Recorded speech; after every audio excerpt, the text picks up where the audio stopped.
I had this little cat door in my garage door, and the little flap on it recently broke. You can see here. I was able to find a replacement one from PetSafe online, and I was able to order that up on the PetSafe website. If I can find a link to this, I'll post it in the description. If you have a dog door, it might be the same kind of thing. So let's go ahead and replace this little flap. And to do that, we're gonna have to remove the frame of this cat door here. To start, check your door frame here. Mine has this little lock on it that you can use to make sure that the little flap can lock shut. Go ahead and make sure that that's open to where the flap would normally be able to open and close. Now come to the outside of your house, and you'll have to remove these two little white plastic trim caps that cover up the mounting screws. You can probably take your fingernail and just kind of pry them out, or you might have to get a little knife or something and pry them out.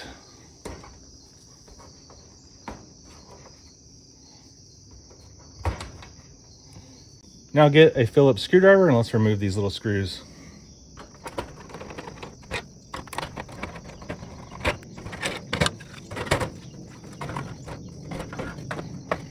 Okay, now that we have this frame removed from the garage door, next step is to just remove these two little screws at the top.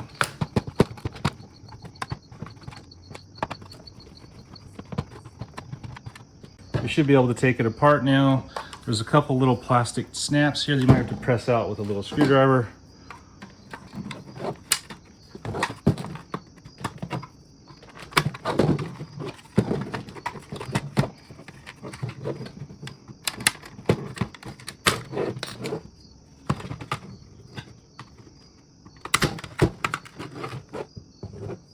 So here it comes apart here. If the little spring fell out, don't worry, the little short edge of the spring just goes to the outside here, right in this little groove.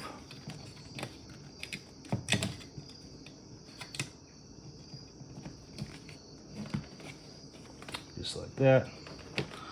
Now we're just gonna put our new cat flap back into the frame here.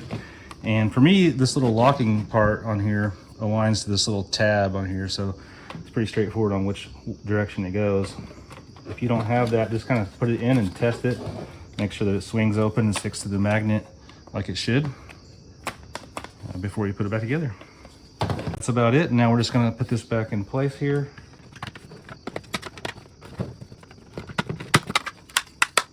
And before we put the screws back in, just test it out. It should work just like it did before. Test your little lock, should work fine. And that's it. Now we're just gonna put our screws back in and mount it back in the door.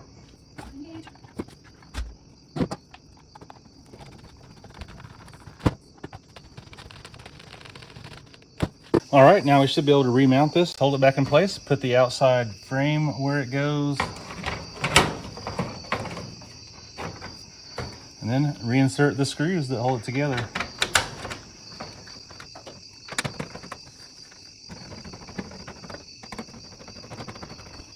Now you can put your little plastic trim plugs back in. And that's it. All right, now your little pet door here will work again just fine. We've replaced this little flap. So hopefully this video has helped you guys out and given you an idea of how to replace your own little flap in your cat or dog door. If this video helped you out, give me a thumbs up. And here's some more videos I think you guys might like.